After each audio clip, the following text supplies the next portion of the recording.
Boa tarde, estamos aqui hoje para fazer a terceira mesa redonda da Semana Acadêmica de Oceanologia da UFSB.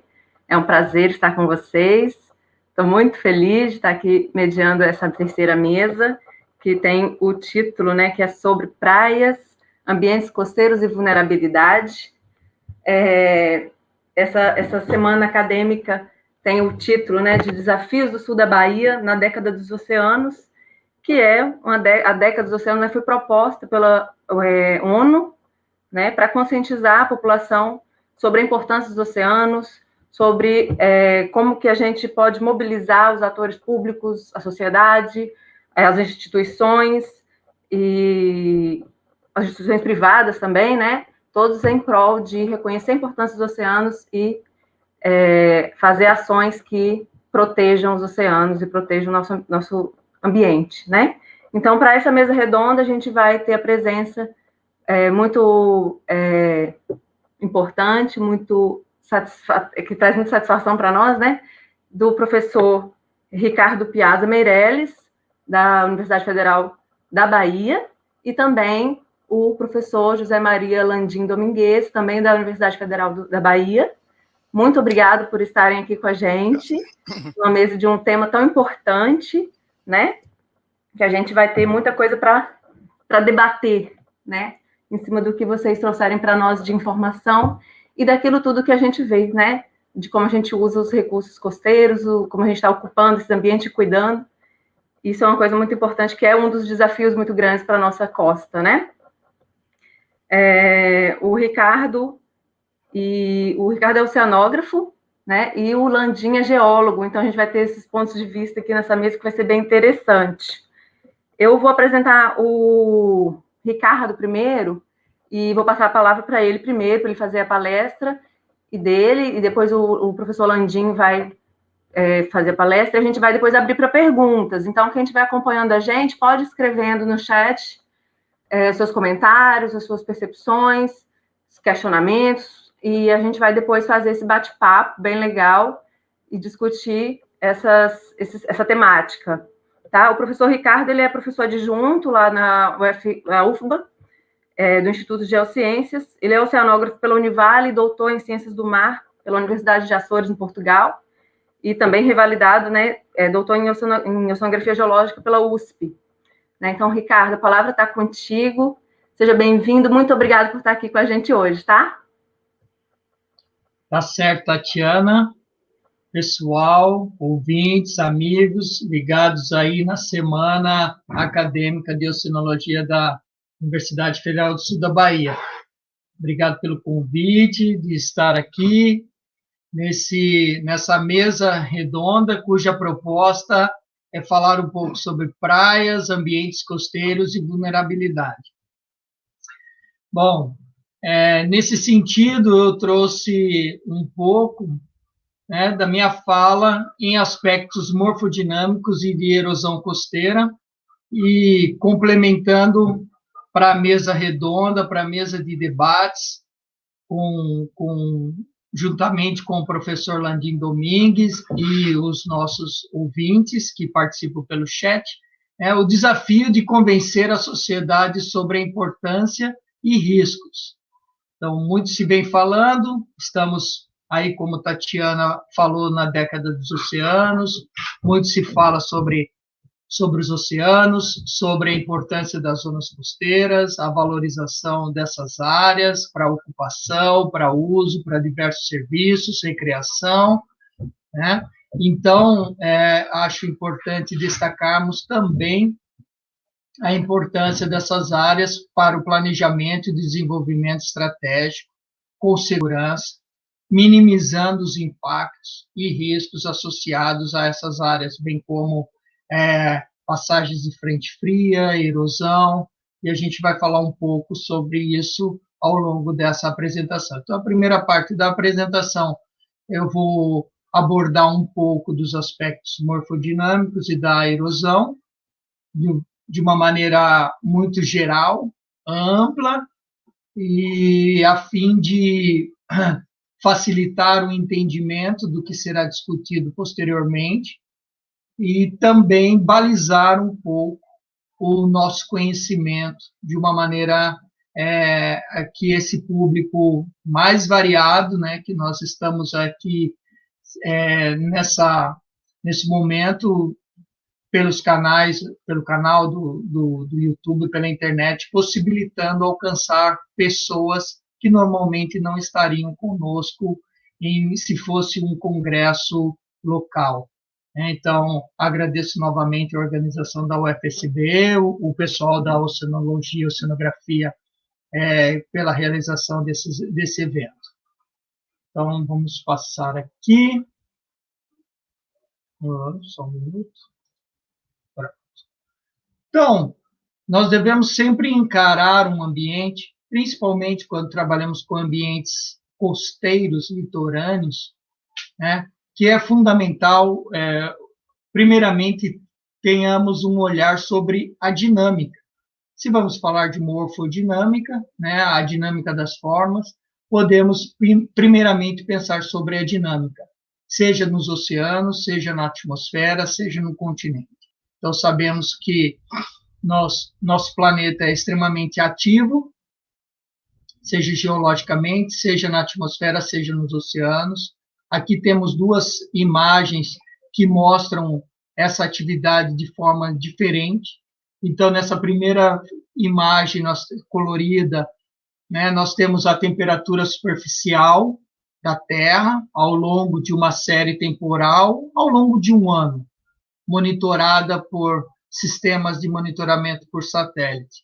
Então, a gente consegue observar o deslocamento de massas de água, cores mais quentes, águas mais quentes, cores mais tendendo ao azul, verde, águas mais frias, né? Então, vemos o deslocamento incessante dessa dinâmica dos oceanos. Na figura ao lado, por exemplo, nós temos um modelo numérico de dispersão de ventos, também para uma dada região, por um dado tempo, né? Então, podendo observar como esses ventos atuam na circulação atmosférica e que tanto afeta a nossa zona costeira, as nossas praias e a vulnerabilidade. Em geral, o que nós temos é uma imagem como essa, como as pessoas imaginam uma praia, né? Elas imaginam sempre águas calmas, um ambiente agradável, uma areia para que se possa colocar um guarda-sol, descansar, né? Mas quase nunca se vê a praia como um sistema costeiro. Então, para se ver como sistemas costeiros, você precisa estudar a praia, né, mais propriamente dito. Então, como temos muitos alunos da oceanografia, da oceanologia, então trouxe também alguns aspectos importantes a serem pensados e discutidos, né, não só nessa mesa redonda, mas no futuro próximo. Então, o sistema costeiro global ele é controlado por inúmeros fatores, né? A geologia da área, o clima, o suprimento de sedimentos em termos de quantidade e tipo. Sabemos que sedimentos eles têm tipos e formas diferentes, as ondas, as marés e a biota. Tudo isso associado dentro do que nós chamamos sistemas costeiros. Então, nas zonas costeiras, a atmosfera, a litosfera, a hidrosfera e a biosfera estão em interação. Veja a complexidade que nós conseguimos observar dentro desses sistemas. Então, muitos de vocês já sabem, praticamente o nosso público é conhecedor do que é a atmosfera, né? Então, a parte aí onde tem a temperatura, a precipitação, os ventos, estão englobados dentro da atmosfera. Mas nós temos uma parte aquática, né, chamada de hidrosfera. Nós temos uma parte biológica, com a interação dos organismos, chamado biosfera, né? Nós temos uma parte geológica das rochas, dos sedimentos, do material físico, chamado litosfera, né? Então, elas se interagem dentro desse sistema costeiro, que, dentre um dos ambientes, nós encontramos as praias. Então, para tratarmos de evolução costeira, eu trouxe aqui uma definição, né? Existem outras definições, mas uma definição que nos ajuda a entender um pouco sobre sobre o conceito de evolução costeira. Então, é um produto dos processos morfodinâmicos, ou seja, daquela modificação dinâmica das zonas costeiras, os quais ocorrem em função das mudanças nas forçantes externas ao longo do tempo. E esse tempo pode ser dados segundos, como podem ser questões de décadas, como podem ser questões de anos e milhares de anos. Nós vamos voltar a falar disso quando tratarmos de escalas temporais para balizar nossos estudos. Então, essa dinâmica, ela depende basicamente de um ajuste mútuo. O que nós chamamos de ajuste mútuo é a modificação progressiva da topografia, altera as condições de contorno para a dinâmica dos fluidos, a qual evolui para gerar outras mudanças no padrão de transporte sedimentar e, por consequência, no seu produto deposicional. Então, nessa imagem, nós vemos como parte desse ajuste a topografia, ou seja, aquele terreno pré-existente, um desenho pré-existente, e a estratigrafia, que para nós é o arranjo das camadas superficiais e subsuperficiais, umas sobre as outras, num determinado tempo, que vai influenciar a dinâmica dos fluidos, porque a zona costeira é intimamente relacionada com o mar, então a água é um fluido, então existe toda uma dinâmica desse fluido, que, por consequente, vai influenciar o transporte sedimentar num dado tempo, ou ao longo de um tempo. E esse transporte sedimentar vai continuar influenciando a topografia e a estratigrafia. Então, nós vemos aqui fechar um ciclo desse ajuste múltiplo. Por isso, nós tratamos a zona costeira como morfodinâmica, porque ela é extremamente dinâmica. Aqui nós temos em corte em planta alguns exemplos que rotineiramente encontramos, incluindo no extremo sul do estado da Bahia, mas não só, aqui também para a região mais próxima a Salvador. Então, nós temos tipos diferentes de praias, com diferentes acamamentos ou camadas estratigraficamente depositadas, camadas sedimentares. Então, cada uma das formas diferentes de planta, de praias, ela vai representar, num olhar direto para a praia, formas diferentes de tipos de praia, Praias mais embolsadas, praias mais expostas, incluindo, se tivermos o balanço sedimentar positivo, se tivermos sedimentos disponíveis, formação de campos de dunas. Então, eu citei, quando eu falei dos processos morfodinâmicos, do ajuste pelo tempo. Quando tratamos de morfodinâmica costeira, morfodinâmica de praia, é importante para modelarmos a nossa análise de uma forma mais precisa, né, identificarmos o que queremos realmente analisar. Então, a partir daí, se soubermos ou tivermos uma ideia mais clara do que queremos modelar, nós podemos pensar, né, e utilizar diferentes escalas. Consequentemente, utilizaremos diferentes metodologias, né, visões para abordar esse ambiente.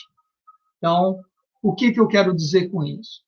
Se nós queremos analisar uma praia a nível instantâneo, ou seja, poucas horas ou até mesmo um dia, nós iremos provavelmente, né, observarmos uma escala reduzida, não centenas de quilômetros ou dezenas de quilômetros, mas em alguns metros ao longo de horas ou de um dia, e apenas algumas formas, estruturas ou modificações podem ser observadas em escala instantânea.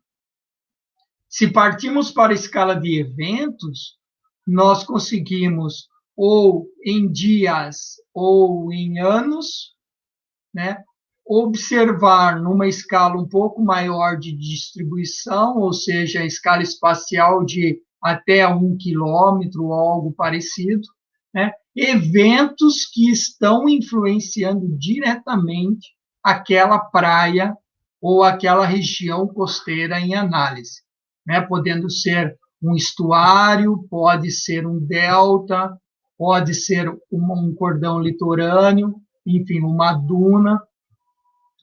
Outra escala, né, seria a escala histórica ou a escala de engenharia. Então, quando trabalhamos em escala histórica ou em escala engenharia, nós podemos observar modificações até de décadas ou de séculos. Então, obviamente, quando você se trabalha, foca numa escala de engenharia ou histórica, você vai conseguir observar em escalas maiores espaciais modificações em todo aquele sistema costeiro, né? E a escala geológica, que ultrapassa o milênio, né? Então, nós temos aí evoluções mais que milenares em termos de estudos geológicos desses sistemas costeiros. E aí conseguimos observar claramente a evolução de ambientes. Uma plataforma continental deixa de ser uma plataforma com o recuo do nível do mar e passa a abrigar uma planície costeira com desenvolvimento de rios, lagunas, praias, e depois com a nova transgressão e afogamento dessas áreas com a subida do nível do mar, a gente tem o reestabelecimento de uma plataforma continental. Então, entendam, são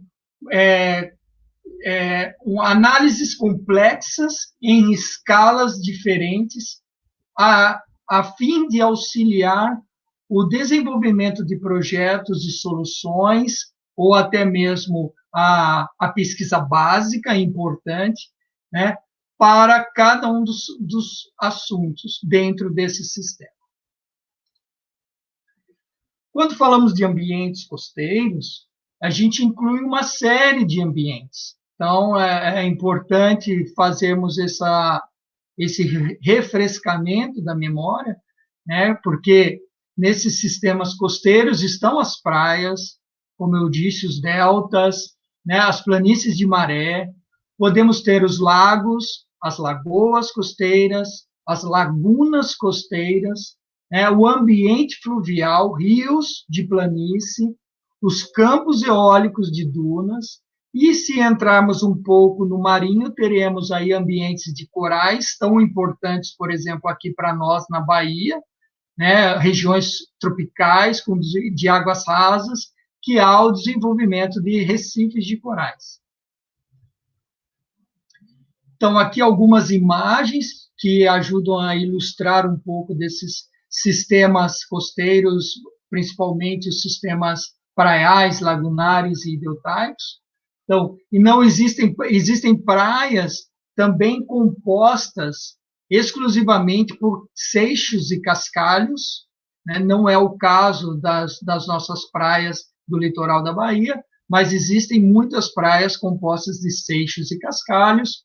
Aqui na foto de cima, um grande campo de dunas, né, dentro de um cordão litorâneo, onde temos uma laguna aqui atrás, a praia na frente, e em algum momento essa laguna vai ter conexão com o mar. Aqui nós temos a boca de um estuário, né, desembocadura, com as suas características próprias, e delta de maré vazante, vegetação acostumada a regimes de águas salgadas ou salobras, essa mistura de água, então, que dão origem, por exemplo, em zonas tropicais e subtropicais, ao ecossistema manguezal, né? Aqui já perto de Porto Seguro, perto aí de vocês da USB, né? Formação Barreiras e a praia com o seu pequeno estuário aqui desaguando, e aí outros exemplos, né, dessa variedade de formas que nós encontramos, por exemplo, ao longo de quase 9.000 quilômetros de costa brasileira. Então, quando falamos em praia, nós devemos entender que é a porção final do continente, se olharmos pelo continente, e a porção inicial do oceano, né? Então, é justamente a zona de transição entre a costa e o mar, onde nós chamamos a plataforma continental.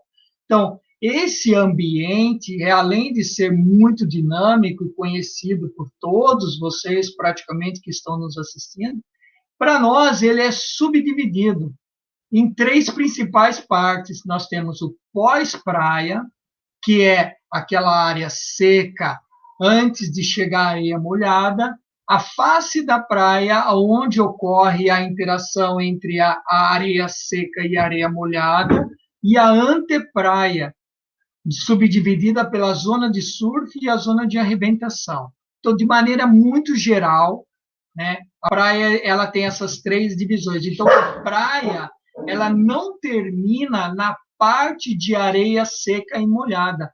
Ela vai além e ela entra para dentro da água em uma profundidade mágica que a gente estima em torno aí de 12, 18 metros, que seria a zona de fechamento de praia, onde grande parte daquele sedimento que está nessa área, ele, quando ultrapassa, ele acaba sendo fornecido para a plataforma continental e deixa de ficar reabastecendo aquela praia. Mas, enfim, isso aí é outra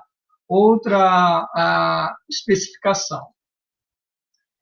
E, como eu disse, é extremamente dinâmico. Então, o que eu trouxe aqui, por exemplo, é o litoral norte, um trecho do litoral norte da Bahia, né? Uma praia sendo acompanhada ao longo de um ano.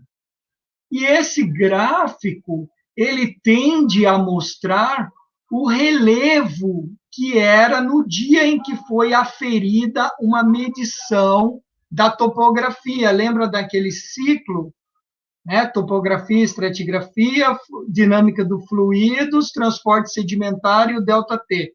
Então aqui ó, a gente pode ver que em um determinado momento a praia ficou mais plana, e em outro determinado momento do tempo, ao longo de um ano, ela acabou ficando mais cavocada, mais cavada, certo? Que a gente pode observar aqui nessa imagem, né? E aí um destaque, quando ela está mais plana, eu quero fazer uma chamada aqui, já que a Semana Acadêmica é de Oceanologia, para a importância também desse pequeno espaço denominado, né, dunas embrionárias dunas primárias, né? Então, que nós chamamos de zona de amortecimento. Então, essa área é extremamente sensível a danos ambientais, ela está sujeita a um forte interação com o ambiente praial, por isso zona de amortecimento. E esse pouco sedimento que nós vemos aqui, essa duna baixinha, quase que imperceptível, ela é a grande responsável por reabastecer a areia da praia em momentos de tempestade, para evitar erosões mais severas. Então, devemos preservar essa área de dunas primárias em todo o nosso litoral. Certo? Aqui eu trouxe um outro exemplo da Bahia, próximo ali da cidade de Alcobaça, bem perto aí de vocês, da UFSB, uma análise simples, ao longo de décadas, ou seja, em escala de engenharia ou histórica, né? Utilizando uma ferramenta gratuita, que é o Google Earth Pro. Então, aqui temos uma imagem de dezembro de 1969, certo? Com a desembocadura do rio, próximo à região de Alcobaça, e olha como essa desembocadura tende a se transformar e se reajustar nessa que a gente chama de morfodinâmica ao longo do passar das décadas, né? 85, 2005, 2010, nós já temos um spit, um esporão já desconectado, depois ele vai conectar aqui na frente em 2016, 2017, 2019 e até 2020, certo? Então, numa análise muito rápida, nós conseguimos identificar a dinâmica costeira dentro desse sistema, certo? E podemos prever problemas em termos de ocupação e gestão territorial dessas áreas, certo? Então, outro ponto, é possível e é interessante aplicarmos setorizações do litoral com base em determinadas características geológicas, geomorfológicas e oceanográficas, levando em consideração também a circulação, a deriva, enfim, tentar modelar os sistemas. Aqui um outro exemplo de evolução, né? Então, pegamos a região aqui aqui próximo também de Alcobaça, Caravelas, né? Então, percebam que tem vários risquinhos em vermelho, isso é uma análise de como essas cristas, essas beach reeds, essas cristas de praia, elas vão se crescendo ou decrescendo, se depositando na região costeira, e quando se tem balanço sedimentar positivo, aporte de sedimento, você pode ter essas protuberâncias sobre a região da plataforma, né? Então, mas quando analisamos, também temos que olhar para regiões próximas. O que temos ali, por exemplo, né, no caso de Caravelas, nós temos o maior banco de Recife do Atlântico Sul, em termos de importância de biodiversidade, que é Abrolhos, né? Então, ele já causa uma barreira natural, por assim dizer, e pode auxiliar a proteção da zona costeira, né? Então, mas o fundo marinho não é plano. Então, aqui a gente pode ver como que é o fundo marinho em alguns pontos, por exemplo, de A a B, passando pelos recifes de Guaratibas e Timbebas. Então, para vocês verem como é a morfologia dessas formas de leito. Certo? Não só não é plano, não só não é estático, como também o material é o mais diversificado possível. Então, nós temos materiais que se misturam, tanto trazidos pela zona costeira, pelo continente, como aqueles materiais sedimentares formados no próprio local, que são chamados biogênicos, né? Então, aqui nós temos alguns exemplos que aqui nós podemos ver, acompanhar em areia de praias, né, as conchas. Então, essas são materiais desenvolvidos ou gerados no local. E os terrígenos, ou bioclastos, são trazidos principalmente pelos rios dos processos de erosão, transporte e até a sedimentação, tá certo? Então, nós observamos taxas diferentes de material bioclasto, ou seja, composto essencialmente por conchas e carapaças e restos de organismos carbonáticos, e terrígenos, aqueles trazidos pelo continente. Percebam que em algumas áreas as concentrações são bastante diferentes. Né? Então, aí a necessidade desse monitoramento continuado e dessas pesquisas, não só relacionadas à zona costeira, como também às áreas de influência, ou seja, a plataforma continental, que está diretamente relacionado com a zona costeira, com o sistema costeiro, e que abastece esses sistemas com materiais, com sedimentos, com areias, mas também retiram desses locais esses materiais. Então, esse balanço, para conhecermos e modelarmos, precisamos investir na pesquisa e no conhecimento desses locais. Certo? Chegando já mais para o final do que eu tenho para apresentar hoje, aqui a mesma não é a mesma coisa, mas são gráficos que mostram a variação de material sedimentar depositado nessas áreas, por exemplo, em termos de areias, lamas, né, areias muito finas ou areias grossas. Então, todo esse material existe uma caracterização morfológica, morfométrica, morfoscópica, que faz parte do nosso dia a dia de investigação dentro dessas ciências do mar, dentro da oceanografia, da geologia marinha.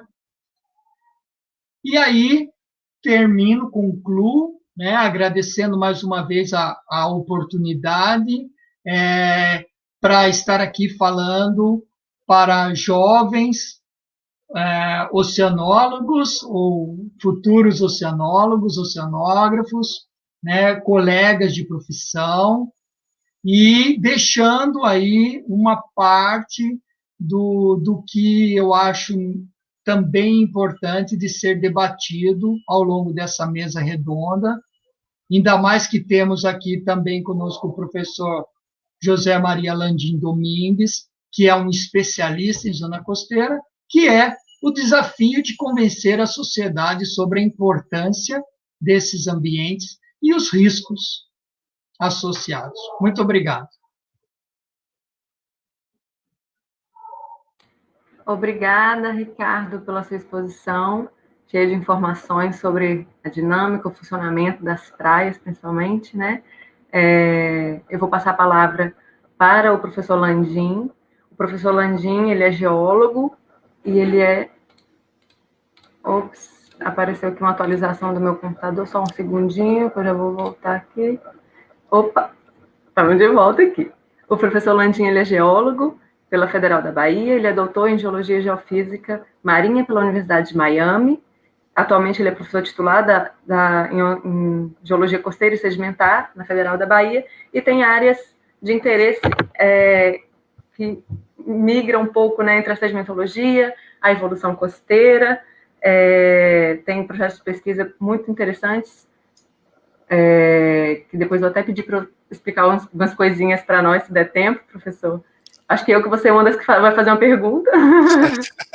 Vou te passar a palavra e te agradecer a presença, tá? Você tem 30 minutos para expor para nós, e depois a gente vai abrir para as perguntas do chat e fazer essa discussão sobre esse tema tão importante. Boa tarde a todos. Muito obrigado aí a Tatiana, aos organizadores do evento. E, sem mais delongas, vamos começar a apresentação. Então, vou compartilhar aqui minha tela.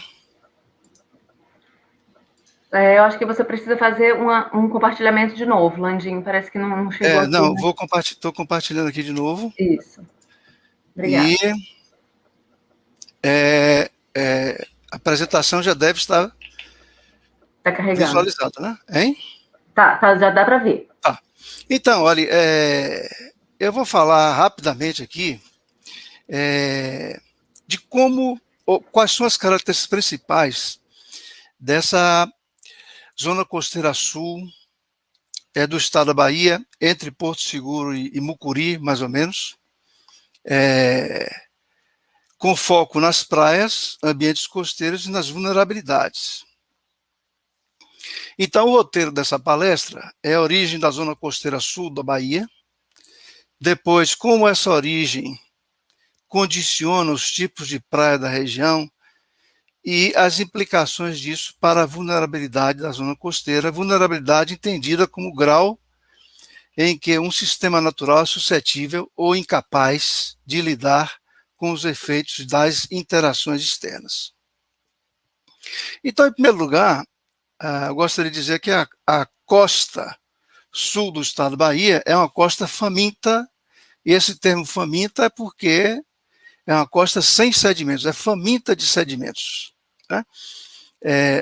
Aqui eu tenho um modelo numérico do terreno, que dá uma ideia do relevo da área, né? E o nosso foco nessa palestra é o que está mostrado aqui nesse mapa. As principais unidades geológicas que a gente tem aqui são embasamento cristalino, as rochas mais antigas, os tabuleiros costeiros em marrom, os depósitos quaternários, os pleistocênicos em laranja, os holocênicos em amarelo, e as formações recifais, recifes de corais, nessa ornamentação sul. Né? Então, a primeira coisa que a gente nota é o seguinte, que, com exceção da planície de Caravelas, quase não tem depósitos quaternários, e tem essa grande expressividade das formações recifais, como já foi chamado a atenção pelo colega Ricardo. E dá para ver também aqui a plataforma continental, né, que essa é a região que tem uma das plataformas continentais mais largas do Brasil. Então, toda a zona costeira, em margem passiva, ela teve uma origem a partir da fragmentação dos continentes. Né? Essa fragmentação vai determinar, em grandes linhas, qual a orientação da linha de costa, qual a largura da plataforma. Né? Tem plataformas que nascem estreitas, outras já nascem largas. Mas, se a gente olhar aqui nesse mapa da América do Sul, a gente vê que a região sul da Bahia tem uma das plataformas mais largas, principalmente na região de Abrolhos. E a razão disso data da época da separação. Né? Essa plataforma é larga porque essa região sofreu, no início do terciário, ou experimentou uma atividade vulcânica intensa. Então, a maior parte desse banco de Abrolhos é um banco sustentado por rochas vulcânicas extrusivas e intrusivas, com uma pequena capa aqui, como está vendo, de no máximo 2, 3 quilômetros de sedimento. Então, isso é uma herança da fase de separação entre América do Sul e África. Então, a plataforma aí já nasceu larga e rasa por causa dessa herança ditada pelo complexo vulcânico de Abrolhos.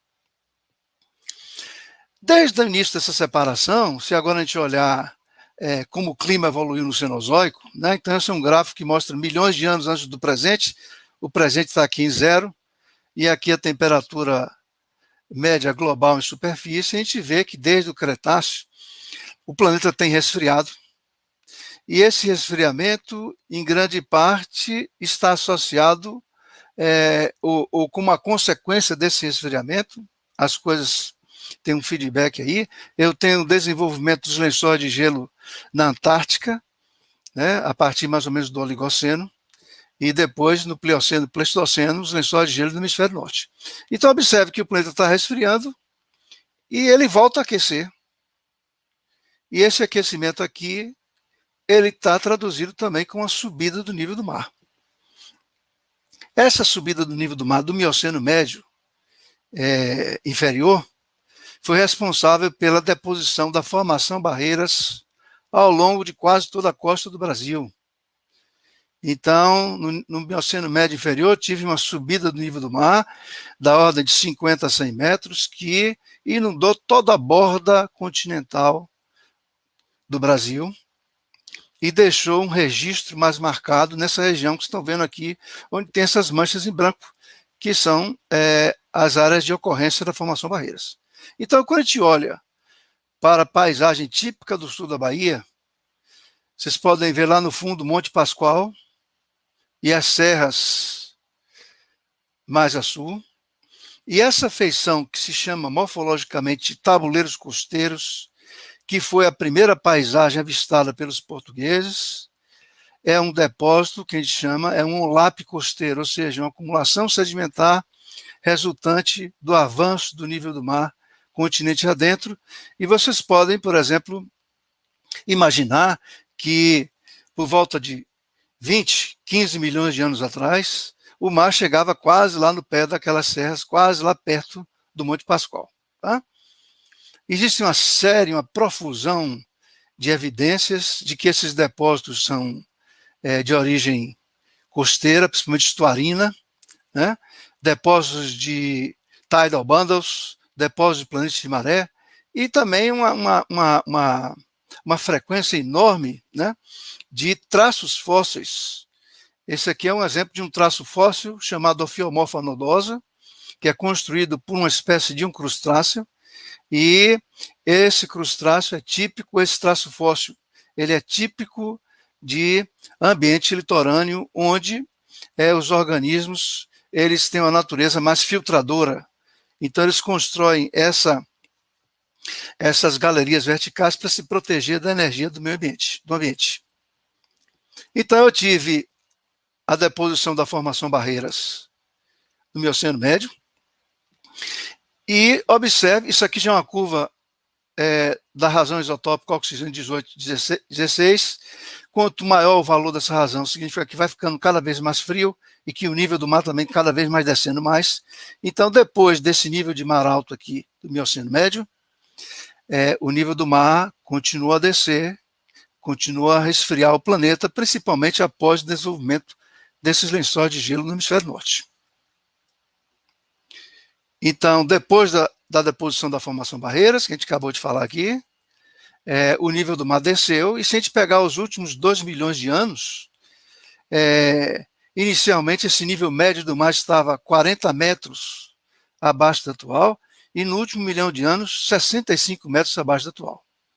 Apenas durante intervalos muito curtos, o nível do mar esteve acima do nível atual e, portanto, eu teria algum registro, né, desses níveis preservados na zona costeira atualmente.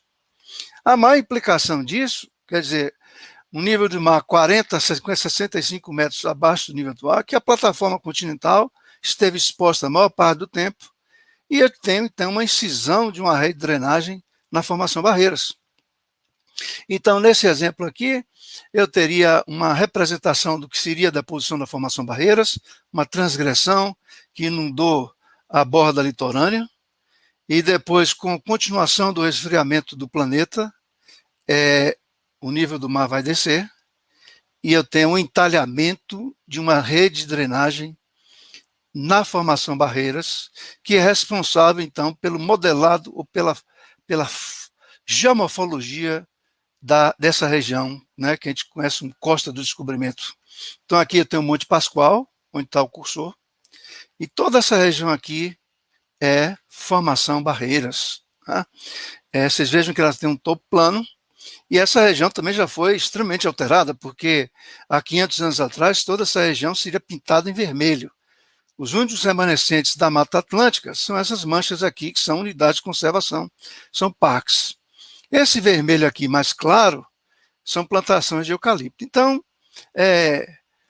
a morfologia, a paisagem costeira da região sul do Brasil, embora tenha aspectos ainda muito bem preservados, ela já está altamente alterada, altamente antropizada em relação ao que era na época do descobrimento. Bom, a gente viu então que depois da formação Barreiras, o nível do mar desceu e apenas em 4 episódios, que a gente chama de estágios isotópicos marinhos, que são os estágios isotópicos 11, 9, 5 e 1, o nível do mar esteve acima do nível atual. Então, toda vez que o nível do mar estava acima do nível atual, ele deixava um depósito na zona costeira. Então, aqui eu tenho a formação Barreiras, né? E durante o estágio isotópico 9 ou 11, eu coloco 9 ou 11 porque a gente não tem uma idade correta para isso, né? Ninguém ainda fez um trabalho detalhado sobre isso. Eu tenho, então, a deposição do primeiro conjunto de terraços arenosos, né, encostados a falésias esculpidas na formação Barreiras. O nível do mar desceu de novo, né? O último episódio do nível do mar alto foi em torno de 320, 360 mil anos atrás, e só 120 mil anos atrás ele teve de novo suficientemente alto acima do nível atual. Depositaram-se, então, um outro conjunto de terraços associados ao estágio isotópico 5. Nessa época, o nível do mar esteve de 6 a 8 metros acima do nível atual. Observe que, após esse máximo transgressivo aqui, esse nível de mar alto do Pleistoceno, o nível do mar desceu cerca de 120 metros e a plataforma continental, então, foi toda exposta a condições subaéreas, né?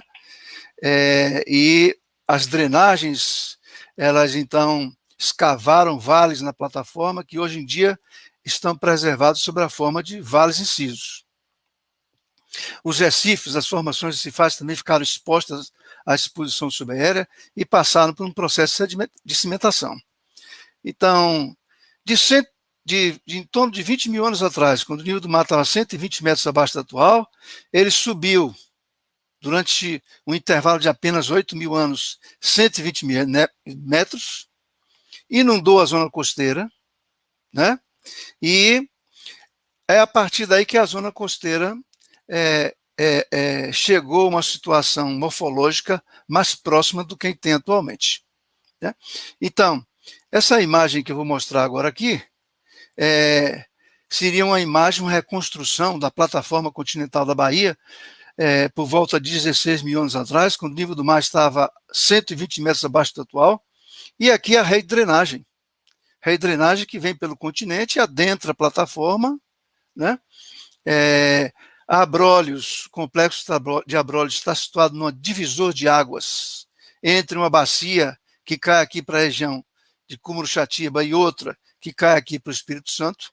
E se você olhar a batimetria atualmente, você vai ver, mesmo nessa batimetria tosca de baixa resolução, você consegue ver o prolongamento dos canais do continente dentro da plataforma, certo? E às vezes você consegue, em imagem de satélite também, ver canais de rios meandrantes esculpidos, encaixados diretamente em cima de sedimentos plataformais, né? Então, em 8 mil anos, o nível do mar subiu de 120 metros para a situação que tem atual, e a plataforma, então, foi inundada, os vales dos rios foram inundados, retomou-se, então, a sedimentação e o crescimento das formações nas regiões recifais, né?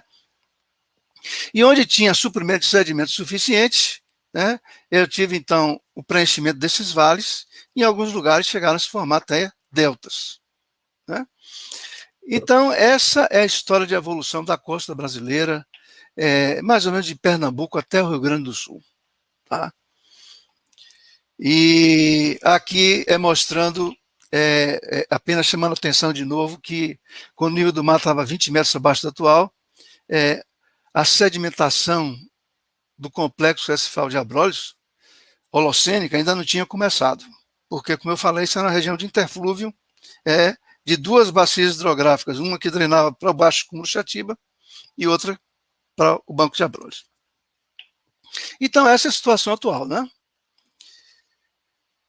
Se a gente olhar no litoral norte da Bahia, a gente consegue ver, então, essa série de degraus na zona costeira, a formação Barreiras, os depósitos do estágio isotópico 9 e 11, do estágio isotópico 5, do estágio isotópico 1. Então, cada depósito desse é o nível do mar, que subiu, inundou a zona costeira e largou lá um depósito de areia. Quando a gente chega na costa do descobrimento, a gente não tem isso. Não tem isso por quê? Com exceção, talvez, aqui da planície de Caravelas, que eu tenho depósitos marinhos pleistocênicos, não tem isso porque, como eu falei, é uma costa faminta. E por que é uma costa faminta?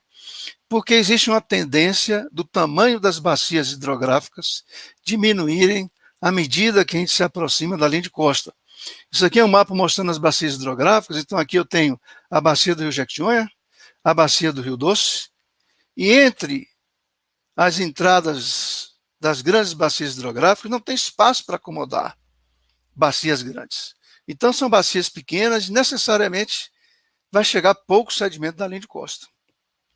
O caso particular de Caravelas é porque aqui tem uma convergência de transporte litorâneo, o que causa a acumulação dos sedimentos erodidos da formação Barreiras, tanto ao norte quanto ao sul. Certo? Mas, fora isso, quer dizer, eu não tenho praticamente nenhum sedimento chegando do continente. O sedimento que compõe a planície de Caravelas é essencialmente retrabalhamento de sedimentos da formação Barreiras. Aqui é somente para ilustrar como é que acontece essa convergência. Isso é um diagrama de refração de ondas. O laranja são as maiores alturas de onda, o azul as menores. Então, o complexo de Abrolhos protege a região sul das ondas que vêm de nordeste e de leste. Então, eu tenho um transporte nesse sentido. E ele protege a região norte das ondas que vêm de sul-sudeste. Então, eu tenho um transporte nesse sentido. Essa convergência é o que explica a formação da planície de Caravelas aí. Então, é uma costa faminta. A gente vai ver a implicação disso agora para as praias e para a vulnerabilidade dessas praias. Então, as praias, elas, dentro desse conceito da escola morfodinâmica, elas são enquadradas, basicamente, em 3 categorias. A praia refletiva, que não tem rebentação, a praia intermediária, que tem rebentação e corrente de retorno, e a praia dissipativa, que tem múltiplas rebentações. Então, a morfodinâmica permitiu uma espécie de parametrização da praia, e para fazer uma parametrização da praia, as variáveis básicas que a gente tem são ondas de tamanho de grão. Né? A onda a gente vai traduzir com alguma propriedade, pode ser a altura da arrebentação, pode ser o período, e o tamanho do grão a gente pode representar ou como a velocidade de queda, ou como o diâmetro mediano. Então tem um parâmetro ômega, desenvolvido por Wright e Short, que descreve que quando esse valor de ômega é menor que 1, as praias são refletivas, quando é maior que 6, são dissipativas, e quando tem valores intermediários, são praias intermediárias. Então, quanto menor a altura de onda e quanto maior o tamanho do grão, a tendência da praia é ser mais refletiva. Se a gente pegar a costa da Bahia, isso também são diagramas de refração de ondas. Onde tiver amarelo aí, é onde tem menor altura de onda. Né? Onda de nordeste, de leste, de sul-sudeste. Então, essa região da costa do descobrimento, entre Porto Seguro e Mucuri, onde eu tenho as alturas de ondas menores, alcançando a costa, principalmente por causa dessa presença dessas formações recifais situadas costa fora que diminuem essa energia de onda. Então, eu esperaria pelo conceito, pelo parâmetro altura de onda, que essas praias aqui do sul fossem dominantes, sejam dominantemente refletivas. E agora o tamanho do grão. É aquele mesmo diagrama de refração, os tons em amarelo são as menores alturas de onda, e aqui eu tenho o tamanho do grão das praias entre Mangue Seco e Mucuri. Isso aqui é o diâmetro mediano, D50. Observe que justamente nessa região, entre Porto Seguro e Mucuri, que a gente chama de Costa Faminta, é onde eu tenho um tamanho de grão maior do D50. Então, obviamente, se a morfodinâmica praial funciona, o parâmetro ômega funciona, essas praias vão ser dominantemente refletivas, e é o que acontece, né? Então, esse diagrama aqui mostra a distribuição do tamanho do grão, representado aqui pela mediana, ao longo da zona costeira da costa do descobrimento, e esses polígonos que vocês estão vendo aqui são areia grossa. Então, você tem uma quantidade de areia grossa muito grande ao longo da costa, né? Em nenhum outro trecho da Bahia você tem essa quantidade de areia grossa, e quando você vai ver as praias, são praias tipicamente refletivas, de areia grossa, né? Com o ângulo da face praial bastante inclinado, a baixa energia de onda e a elevada declividade, né? Aqui na região de Corumbau, essa região aqui é mais na região de Caravelas e Nova Viçosa, aqui na região da Ponta do Corumbau, e aqui mais próximo de Porto Seguro, certo? Então, esse caráter faminto da costa, a disponibilidade de um depósito tão extenso quanto a formação barreira, servindo de área-fonte, porque tem essa quantidade grande de falésias, né? Resultou, e as formações que se faz, resultaram numa zona costeira onde existe uma dominância de praias refletivas. Eu vou agora, então, falar rapidamente sobre as implicações desse cenário para a segurança de praia, recursos minerais, ecologia de praia, sensibilidade ao óleo, erosão costeira e subida do nível do mar. Então, de todos os trechos da zona costeira baiana, a zona costeira sul da Bahia é a que tem o menor risco para o banho, justamente por causa dessa dominância de praias refletivas, que são as praias mais seguras para banho, né? Porque não tem corrente de retorno, não tem rebentação, né? E o fator de risco maior é o aumento muito rápido da profundidade da água, tá? Então, os outros trechos, como essa região ao sul, ao norte, entre Belmonte e Ilhéus, o litoral norte da Bahia, são áreas de risco elevado para banho, e apenas quando eu chego aqui na região de Maraú, Baía de Camamu, Baía de Todos os Santos, é que eu tenho de novo uma queda do risco, porque tem muitas praias abrigadas nesse trecho. A segurança de praia também não se resume apenas nos estágios morfodinâmicos, né, praiais, mas a presença de areniscos de praia, que são típicos de uma costa faminta, a presença de falésias, também típicas de uma costa faminta, introduzem outros elementos que constituem riscos para o uso recreativo da praia. Então, esses desmoronamentos nas falésias aí do sul são comuns, aliás, em qualquer lugar que tenha falésia. O ano passado teve até um evento trágico, não aqui na Bahia, mas no Rio Grande do Norte, na Praia de Pipa, que teve um desmoronamento e matou um casal e o filho. Essa praia de Caraíva, com esses areniscos de praia, o arenito de praia dificulta o acesso à praia. Eu me lembro que há uns 10 ou 15 anos atrás, aquele finado Gugu Liberato foi passar as férias em Caraíva e caiu em cima do arenito, quebrou o braço. E é um tipo de praia que não serve, por exemplo, para caminhadas, por causa da inclinação acentuada.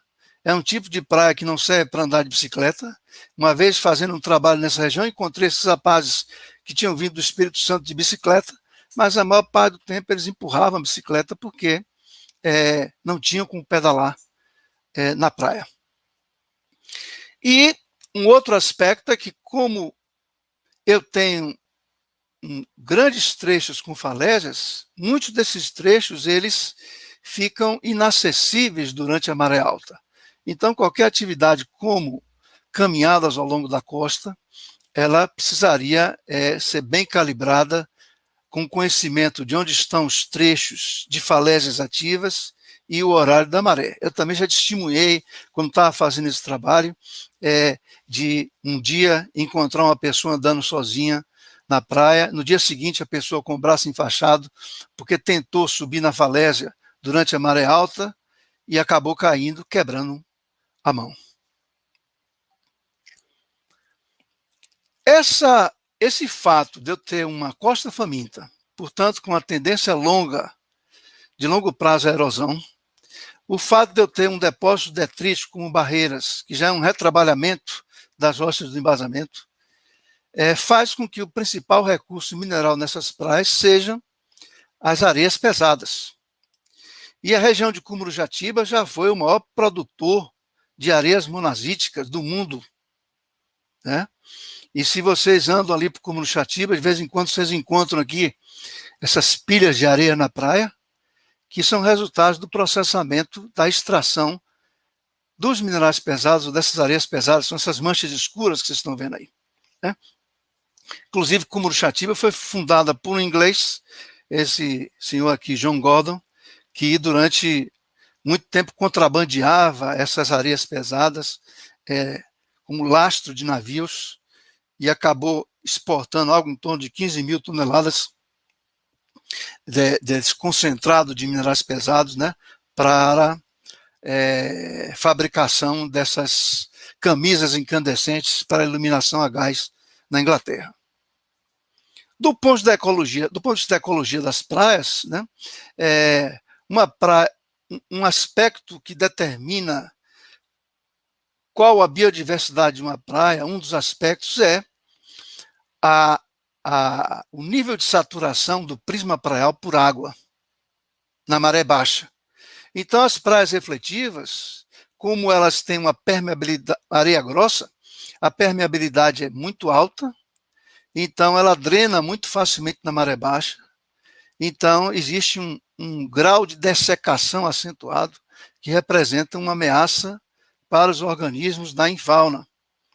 Enquanto que uma praia dissipativa, típicas, por exemplo, da região lá de Canavieiras, né, elas têm baixa permeabilidade, mais alta porosidade, então durante a maré baixa retém mais umidade e isso permite com que eu tenha uma riqueza maior da infauna nessas praias.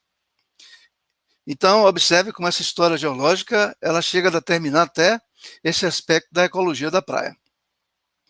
Depois, um outro aspecto da ecologia da praia é a presença do alimento. Quando eu tenho uma praia de alta energia, eu tenho produtores primários, principalmente de atomáceas, que sustentam a teia alimentar. Mas em praias de baixa energia, como os casos do sul da Bahia, a fonte de alimento principal são os encalhes na praia, macrófitas, animais mortos, detritos orgânicos, insetos e matéria vegetal vinda do continente, né?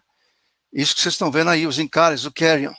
Então, são praias que, em comparação com as praias dissipativas, são muito mais pobres em alimento e muito mais pobres do ponto de vista da infauna, né? Poucos organismos morando ali dentro, né? Ninguém vê uma pessoa jogando uma tarrafa ou fazendo uma pesca de arremesso de linha numa praia refletiva. A gente vê isso numa praia dissipativa ou nas praias intermediárias de alta energia. Essas características também que a gente acabou de falar, elas determinam o grau de sensibilidade ao óleo desse trecho de costa. Então, na costa faminta, né, a gente vê aqui que o que determina um grau de sensibilidade elevado para a costa são basicamente os manguezais da região de Caravelas, as formações recifais que estão juntos à linha de costa e as praias refletivas, porque como eu tenho uma praia refletiva, ela tem uma permeabilidade maior, então é diferente de uma praia dissipativa, que é uma areia fina. A areia fina vai dificultar a infiltração do óleo. O fato também de areia fina permite com que eu coloque um veículo e com que eu coloque turmas para limpar uma limpeza motorizada na praia, no caso de um derrame, o que não é possível numa praia refletiva como a gente tem aí na região sul. Então, as praias que nós temos aí são vulneráveis a um derrame de óleo, bastante vulneráveis a um derrame de óleo por causa dessa granometria grossa. E, além disso, eu tenho as áreas de manguezal e as áreas de construção recifal. Então, caminhando aqui para o final, a erosão costeira, isso aí é a situação da linha de costa, o comportamento da linha de costa nos últimos 10, 15 anos.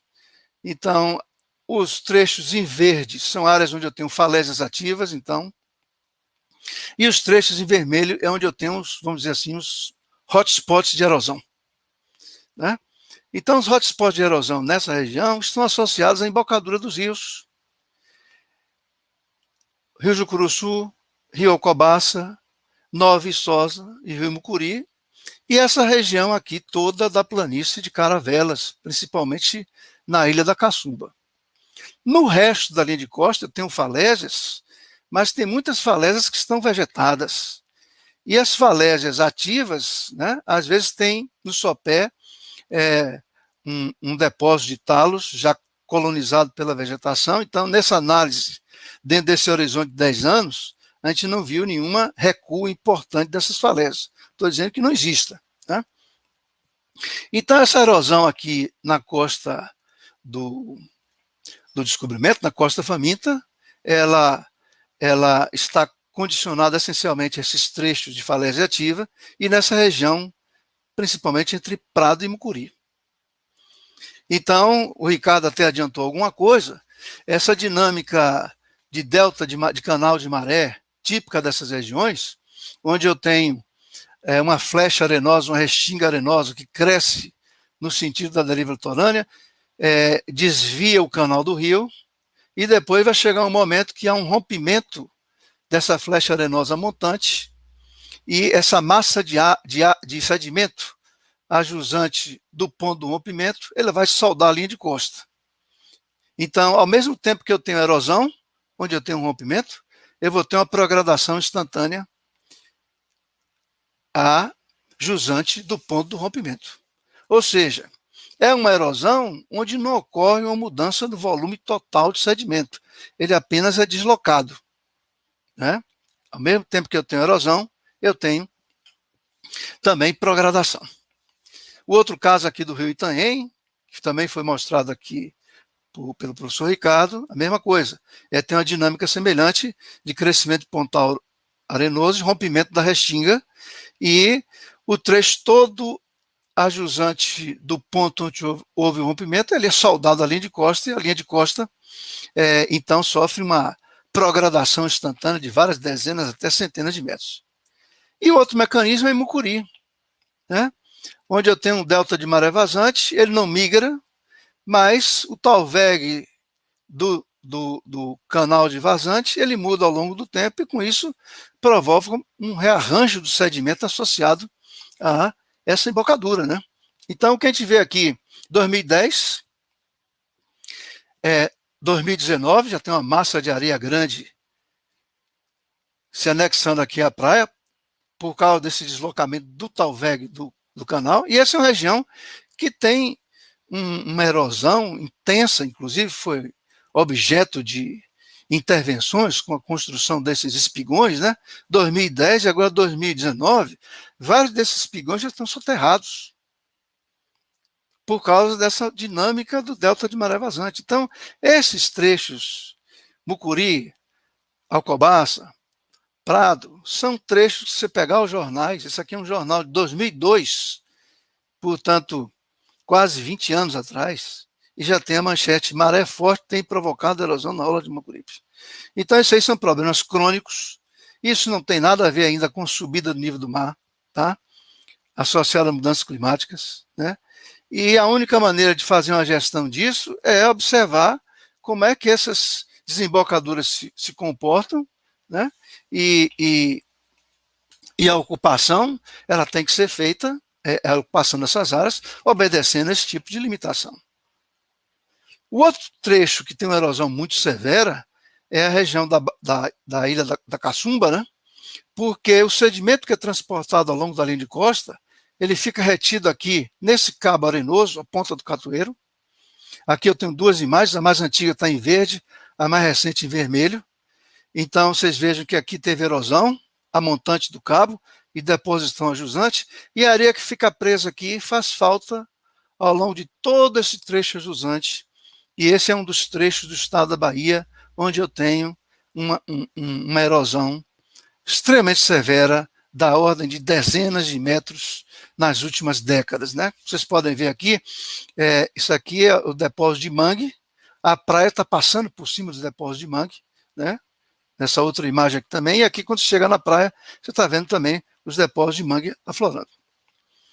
Chegando agora para a subida do nível do mar, então, existem previsões de subida do nível do mar até 2100, diferentes cenários, entre 18 centímetros e 2 metros. E a implicação da subida do nível do mar para uma praia pode ser explicada se a gente olhar o comportamento do perfil praial. A famosa regra de Brum. A regra de Brum diz o seguinte: se o nível do mar subir numa determinada ΔX aqui, para esse perfil que está ajustado ao clima de ondas local, ele se reequilibrar, esse perfil vai ter que experimentar uma translação para cima e no sentido do continente. Então, eu vou ter erosão na porção superior do perfil e deposição desse material na porção inferior. Mas a praia não é destruída. Então, a subida do nível do mar, ela necessariamente não destrói a praia se a praia tiver para onde se deslocar e se recuar. Então, aqui eu tenho um exemplo em Canavieiras, onde aqui tem um coqueiro, obviamente, essa linha de coqueiro está passando aqui. A linha de costa recuou, mas a praia continua, a praia recreativa continua aqui. Então, mesmo que o nível do mar suba, se tiver espaço suficiente para a praia recuar, ela vai sobreviver. Não é o caso do sul da Bahia, por causa desses grandes trechos de falésia. Então, tem lugares que eu nem tenho mais praia recreativa, mesmo na maré baixa, e uma subida do nível do mar, a tendência é eliminar as praias que já existem. Além disso, uma proteção importante da linha de costa contra a energia de ondas é dado pelos recifes de coral. E se o nível do mar subir, as ondas vão começar a passar por cima do recife e eu vou ter um aumento de energia de onda na linha de costa. Isso é um trabalho do colega Eduardo Sigli, lá da USP. Isso aqui são diferentes cenários de subida do nível do mar, de 25 centímetros até 2 metros.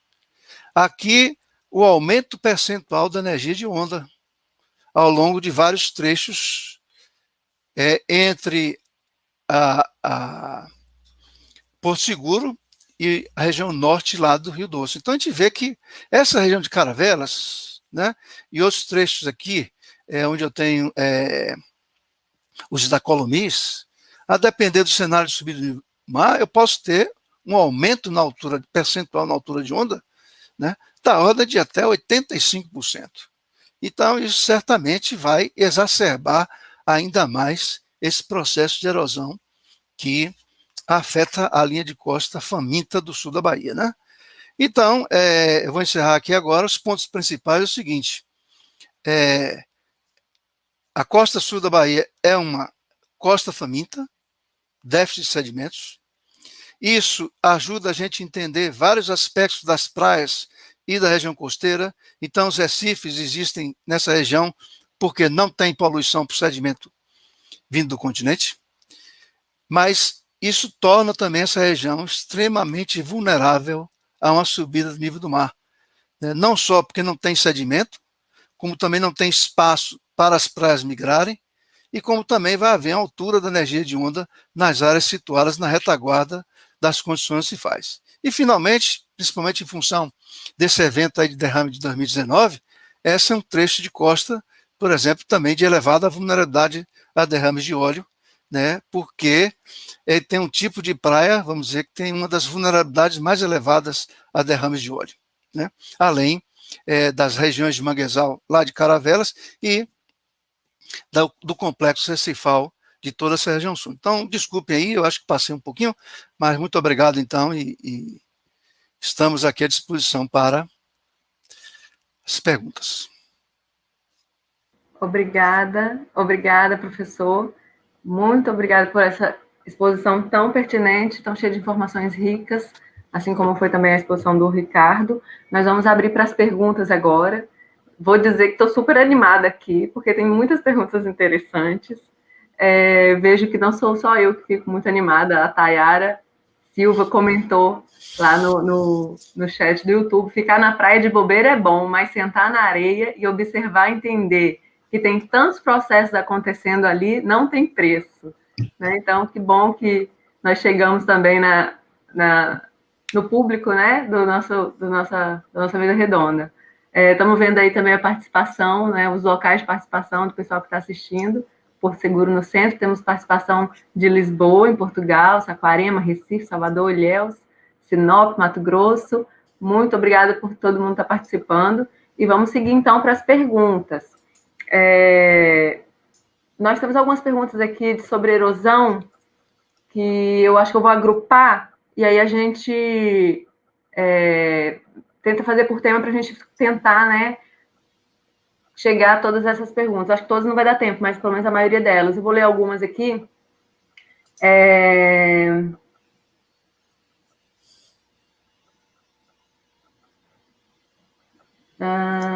Deixa eu ver primeiro qual vai ser. Ilhéus é uma das cidades mais afetadas pela erosão. O que se pode fazer para tentar conter, adiar esse problema? É uma das perguntas sobre erosão.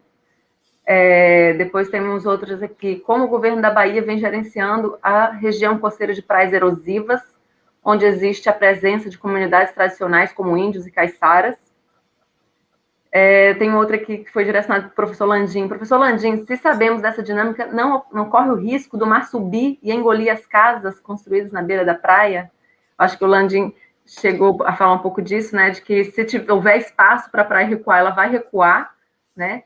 Que não acontece aqui muitas vezes, tanto pela presença das falésias, como o Landim colocou, mas também muitas vezes pela ocupação, né? Com barracas, com a própria estrada, que é o que a gente tem muito aqui em Porto Seguro, a erosão está invadindo as estradas e quebrando essas estradas, né? Acho que de erosão é essa. Então, eu vou passar para vocês comentarem essas questões. Querem que eu repita? Quem quer começar? Quero deixar livre para vocês, Landim e Ricardo. Não, pode ir, Ricardo, pode começar. Tem uma bem específica para o Ricardo também. Parabéns pela palestra. Qual o impacto das mudanças climáticas na costa brasileira? É possível saber e medir esse impacto nas praias? Pergunta fácil de responder, né? Obrigado. Mas, assim, deixa eu dar uma lida em algumas coisas. Qual o impacto das mudanças climáticas na costa brasileira? Saber medir. Eu acho que, de maneira geral, o impacto das mudanças climáticas ele vai afetar os continentes como um todo. Obviamente, as zonas costeiras são as áreas justamente que estão mais suscetíveis a impactos somados com a presença do oceano. Né? Então, por que esse destaque? Porque os oceanos cobrem mais de 70% da Terra. Então, obviamente que essas zonas litorâneas sofrem impactos maiores. Né? Então, o restante da pergunta era o quê? Mudanças climáticas e... Como é possível saber e medir o impacto nas praias dessas mudanças? Aí há a necessidade do monitoramento. Né? Então, tanto eu quanto o professor Landim, nós mostramos aí alguns exemplos que são calcados, baseados, né, foram montados a partir de estudos científicos de acompanhamento, seja em pequena escala, seja em média escala, ou seja em escala territorial, né, desse ambiente, desse sistema. Então, para medir algum impacto, é necessário primeiro você conhecer o ambiente, né? Então, como eu disse em uma parte da minha fala, é muito importante esse despertar, esse convencer a sociedade dessa importância desses riscos, né? Então, aproveitando esse ensejo das mudanças climáticas e dos impactos na zona costeira, é importante que sejam trabalhados o meio físico no desenvolvimento dos projetos de uso e ocupação, né? Não só para mitigação, mas, enfim, no planejamento estratégico.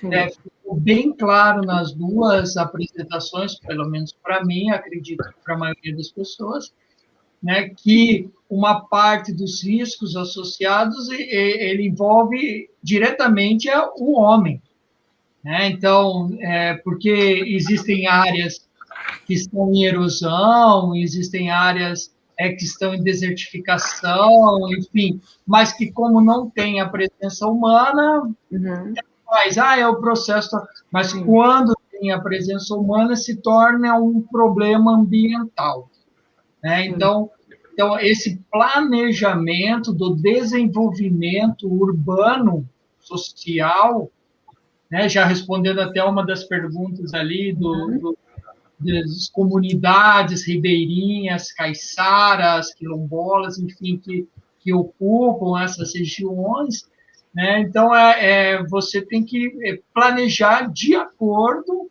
com as especificidades de cada uma das áreas, né? E levando em consideração toda essa dinâmica, todos esses espaços de acomodação, né? E evitar também, claro, certos pontos.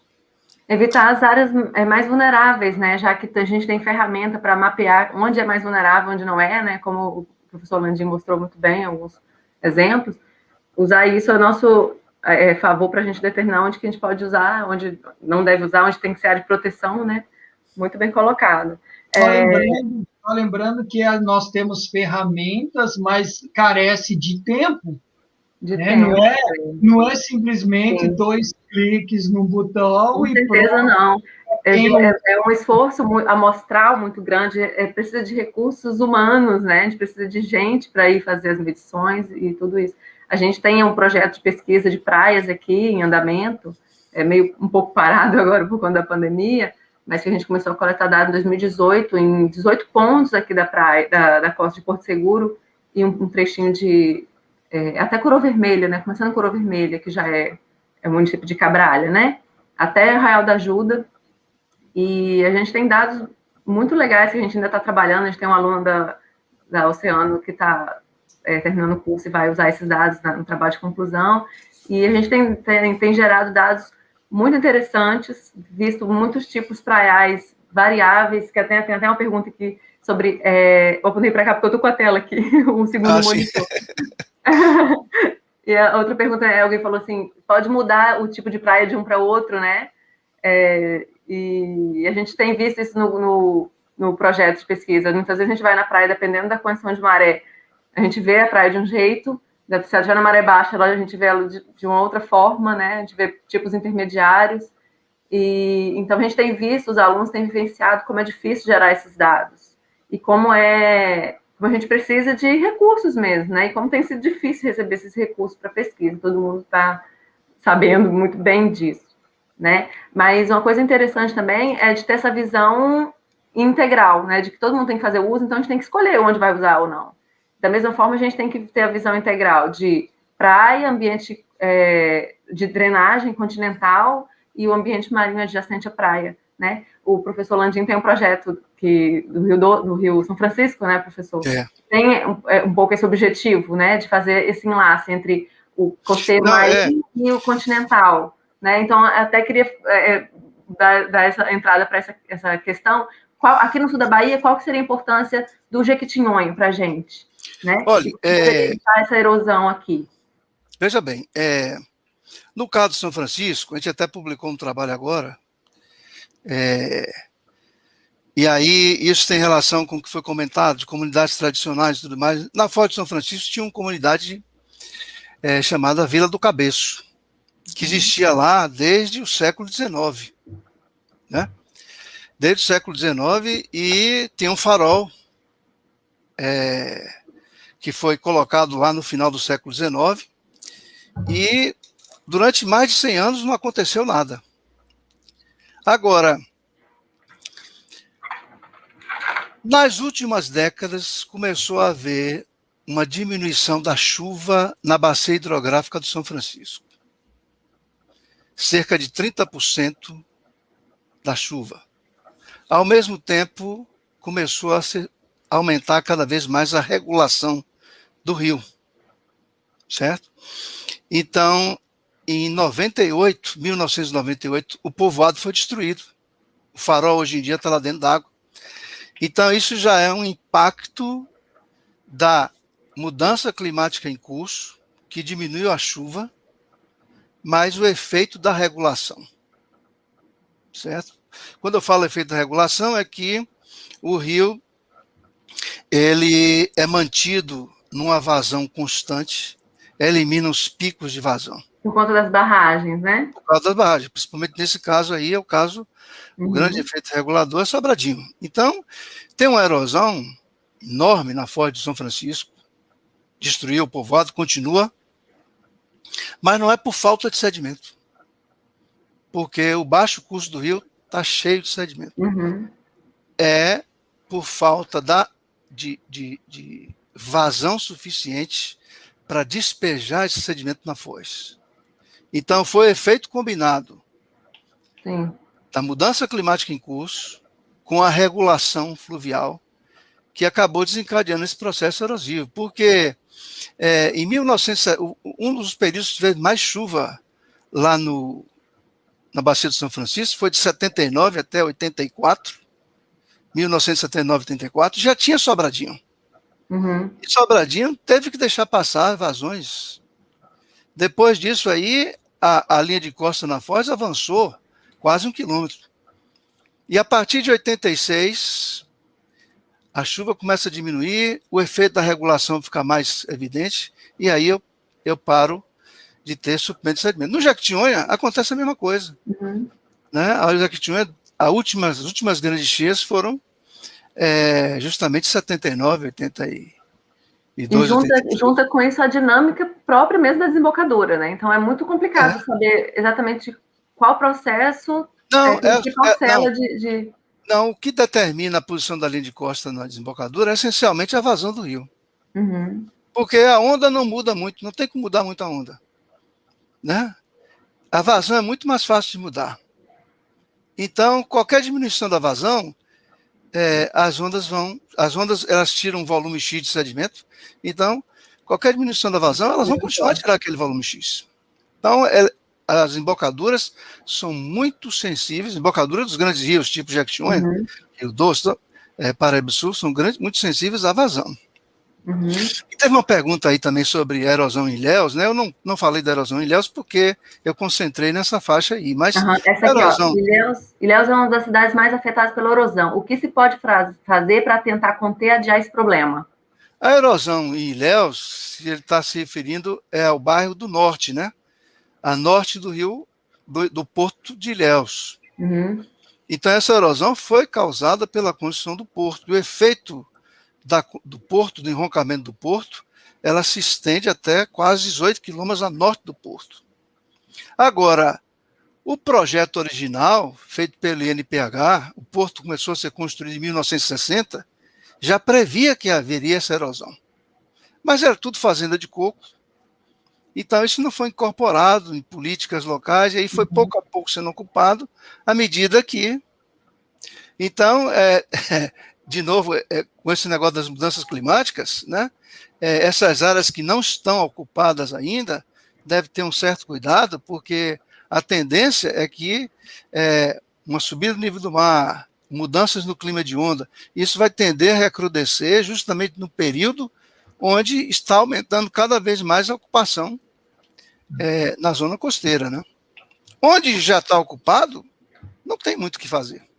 Uhum. Tem uma pergunta aqui sobre esse questão, Tatiana. Só queria destacar um ponto em relação ao Porto de Ilhéus, mas isso vale para qualquer área portuária, né, que existem meios de você, quando estiver fazendo intervenção de obras costeiras, né, na zona costeira, as obras, elas não necessariamente, elas só degradam o ambiente. Então, nós temos vários bons exemplos de construções em áreas costeiras, né, e que elas podem, inclusive, auxiliar no combate ou no controle da erosão costeira. Então, um exemplo clássico, né, a Holanda. A Holanda é chamado Países Baixos, então eles vêm desenvolvendo engenharia costeira há décadas, e as estruturas, principalmente associadas aos portos, elas servem como armadilhas para trapear, para segurar, para reter os sedimentos nas praias, fazendo o engordamento natural da praia, né? Muitas vezes, uma praia, Balneário Camboriú, lá no sul do estado, lá no estado de Santa Catarina, ele está agora fazendo o engordamento dessa linha de praia através do bombeamento artificial de areia, né? Então, recuperação artificial de praias. Então, isso é feito em vários locais, o Dubai, que é um país... Tem uma pergunta aqui, ó. Vou ler para você continuar respondendo a pergunta, pode ser? O que vocês acham da realimentação artificial de praias sobre processos erosivos? De onde deve vir a areia? E se existe medida alternativa mais indicada? Tem mais uma que é desse tema também que eu vou ler junto. Existem projetos de engorda de praia para a costa da Bahia?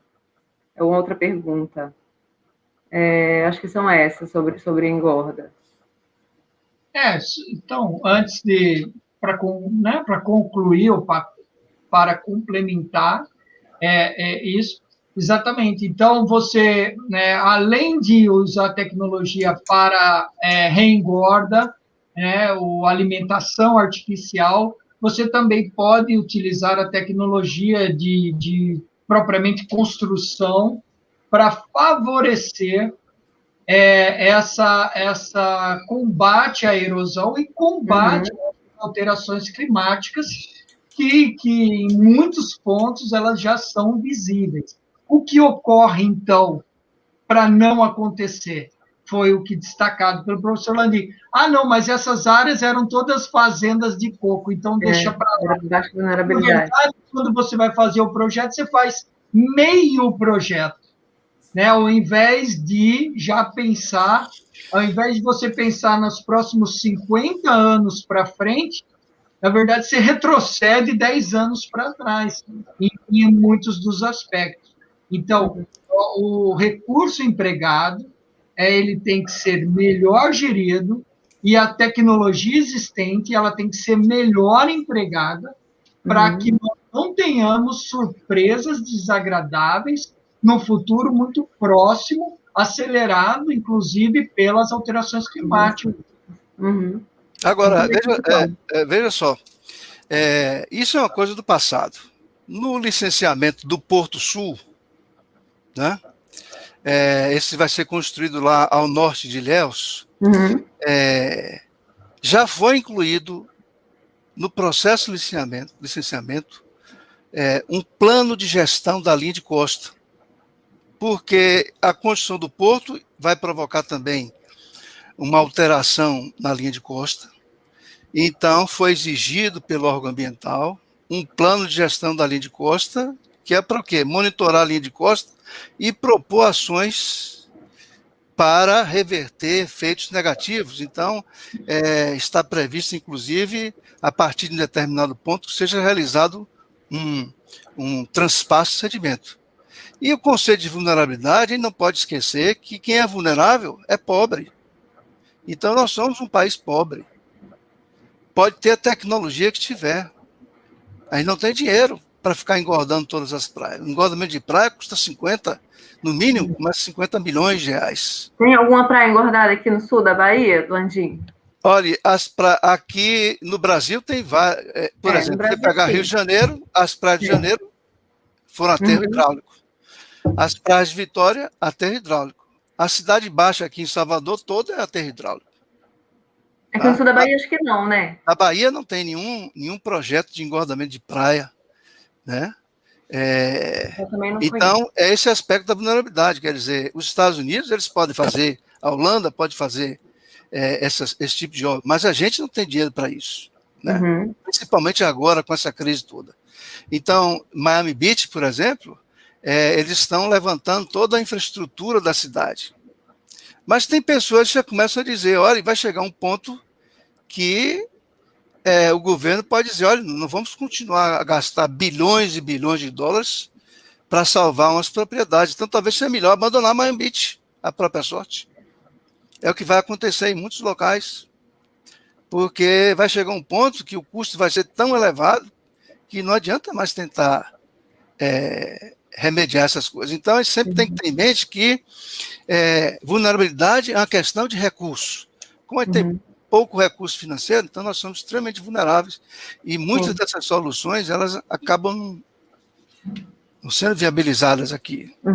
E isso a gente está falando de vulnerabilidade à erosão, e ainda tem vulnerabilidade à inundação, né? A gente tem vulnerabilidade socioeconômica, né? Então é muito mais complexo ainda. E, inclusive, quando a gente fala de variação à inundação, a gente pensa em mudanças climáticas e elevação do nível do mar, né? Isso é um risco de vulnerabilidade à inundação que vai ficar muito aumentado, né? Nesse cenário futuro, né? E aí eu vou até puxar uma pergunta aqui, assim, professor Landim, como é possível chegar a essas conclusões sobre o nível do mar aqui na Bahia? Acho que referente àqueles slides que você mostrou com as variações dos MIS, né? Como eu posso estudar esse assunto? Uma pergunta que veio lá pelo chat. Você pode responder para nós, por favor? Então, acontece o seguinte, eu acho que ele está falando daquela história do nível do mar que eu mostrei aí, né? Aqui na Bahia, eu acho que é os slides de como evoluiu a Bahia. Então, olha, tem várias publicações, inclusive tem aquele livro Geologia da Bahia, que tem um capítulo sobre a evolução da zona costeira, tem tudo isso aí, e outras publicações também, né? Então, isso aí é feito, é um trabalho de geologia costeira, de geologia marinha. Então, não é o trabalho de uma pessoa só, né? São, primeiro, estudos que reconstruíram o comportamento do nível do mar durante esses ciclos glaciais e interglaciais, baseados principalmente em medições de isótopos de oxigênio, razão isotópica oxigênio 1816, em carapaça de foramiços bentônicos, depois esse mapeamento das formações costeiras e a datação, né? A realização de sondagens, né? Então, é um conjunto, é uma integração de um conjunto de evidências. Agora, eu posso passar uma lista de referências aí para Tatiana, e ela pode depois fazer chegar a você, que descreve em mais detalhes como é que isso é feito, como é que se aplica para a costa da Bahia. Aliás, as perguntas que não tiverem sido contempladas aqui até a hora que a gente encerrar, porque o nosso tempo já está chegando ao fim, a gente pode, de repente, fazer um canal de comunicação aí através das redes sociais, a gente pode continuar conversando e ligando, né, os pesquisadores ao público em geral. Acho que é uma boa forma de botar executar, né, o objetivo da década dos oceanos, né, de trocar conhecimento, de conscientizar, de informar. Então, dentro do possível também, né, a gente pode continuar essa conversa daquelas perguntas que a gente não conseguiu contemplar aqui. Tatiana, deixa eu responder uma pergunta que você colocou aí anteriormente na tela. Por favor. E depois a gente fala da SMC, mas qual é o meio termo entre o desenvolvimento e a preservação? Tá logo a preservação da zona costeira e a construção desenfreada nessa área. Isso. Na verdade, assim, a gente tem bons exemplos e maus exemplos. Então, repetidamente, o Brasil vem sendo mau exemplo de ocupação da zona costeira de uma maneira geral. Por que eu digo isso? Porque foram apontados inúmeros fatores físicos, geológicos associados ao nosso litoral, e poucas são as medidas de proteção efetivas que auxiliariam o ambiente dinâmico a se auto-gerir. Resumidamente, se pegarmos um país com dimensões continentais, como é o Brasil, por exemplo, a Austrália, quase 70% do território costeiro da Austrália são áreas de proteção, ou áreas de comum uso, ou seja, parques, bosques. Então, são áreas públicas que estão suscetíveis às alterações climáticas e a eventos extremos e a problemas de erosão. Porém, como elas são desabitadas, elas fazem uma autorregulação dinâmica. Enquanto que no Brasil, mais de 80% da nossa zona costeira ela está sendo francamente ocupada com estruturas rígidas, sejam casas, sejam prédios, sejam muros, estradas, exemplo aí da costa, né, do Porto Seguro. Então, você vê que nós construímos praticamente em cima do mar. Então, nós já estamos numa costa faminta, no caso aí o sul da Bahia, destacada pelo Landim, né? E mesmo assim a gente não dá o espaço para uma autorregulação. Então, como ele falou do problema da Flórida, vai chegar um ponto onde o gasto para se recuperar um ambiente artificialmente não vai valer a pena.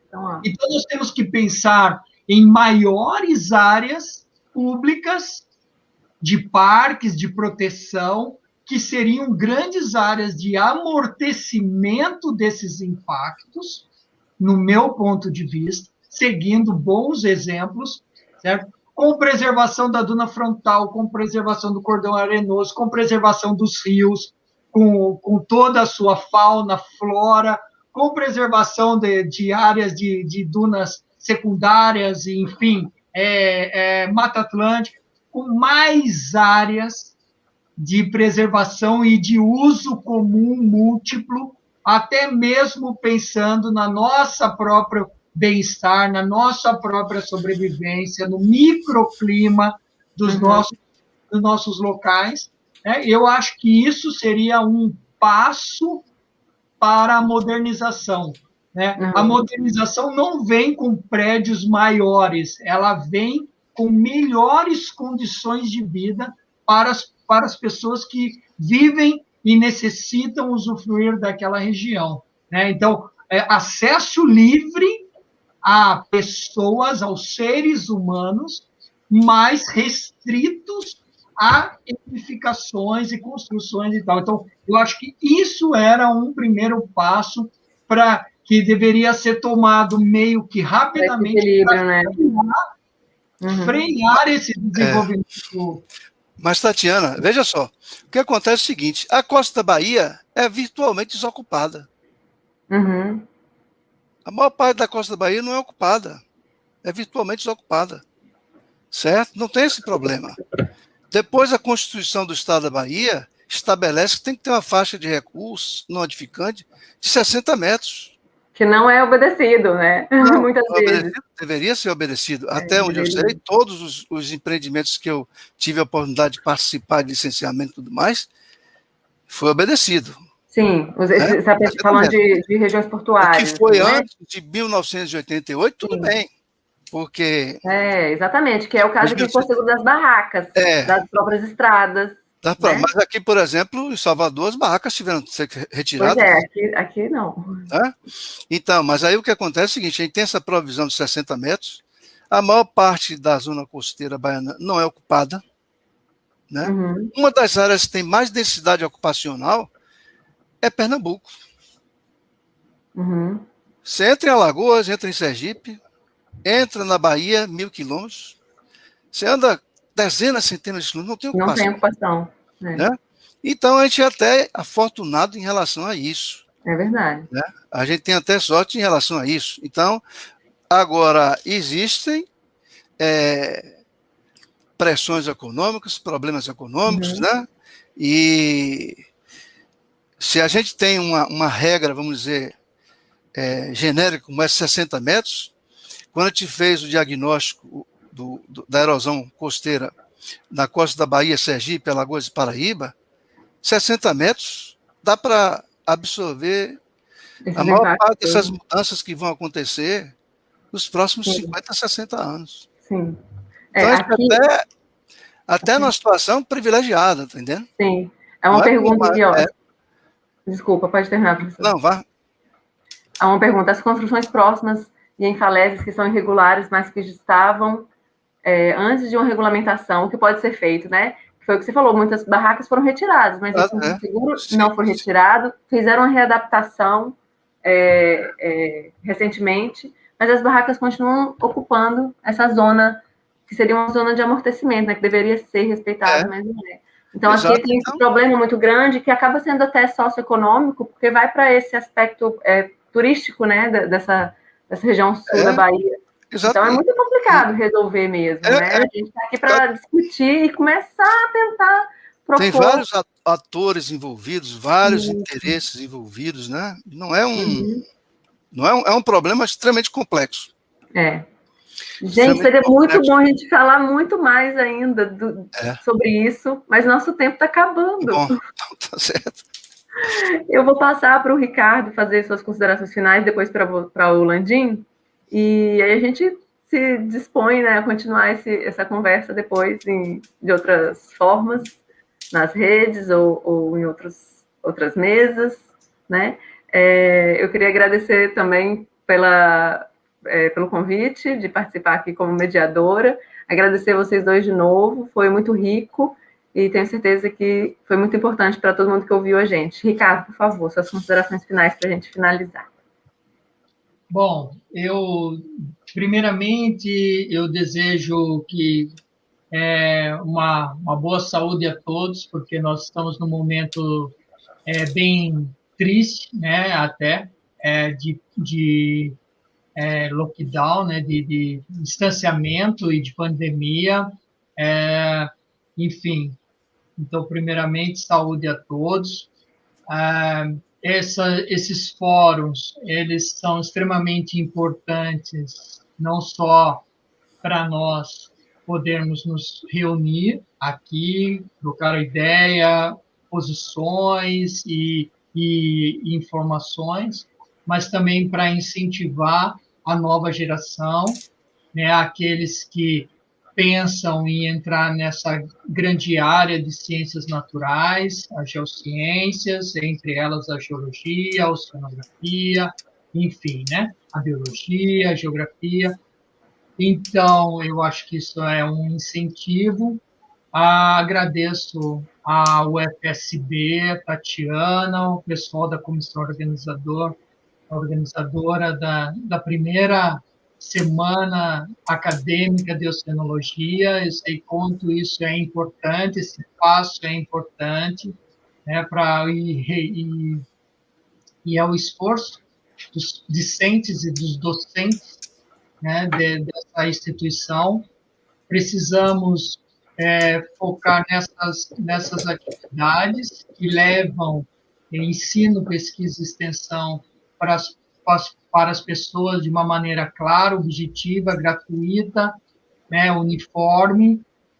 Dizer que a universidade e as pessoas que a compõem fazem pesquisa básica e aplicada, e isso deve ser cada vez mais utilizada e disponibilizada à sociedade para que usufrua desse conhecimento, né? São décadas de conhecimento, de publicações, de estudos, de análise de dados, de trocas de informações.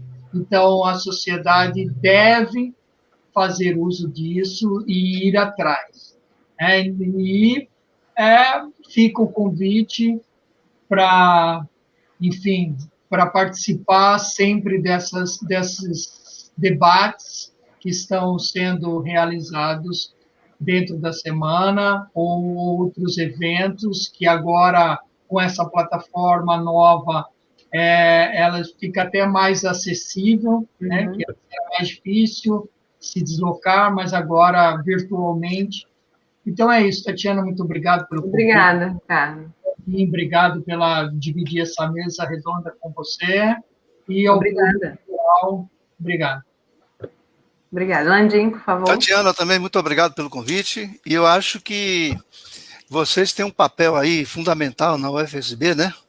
De avançar nesses estudos, né? Dessa costa faminta, né? Que tem características tão específicas.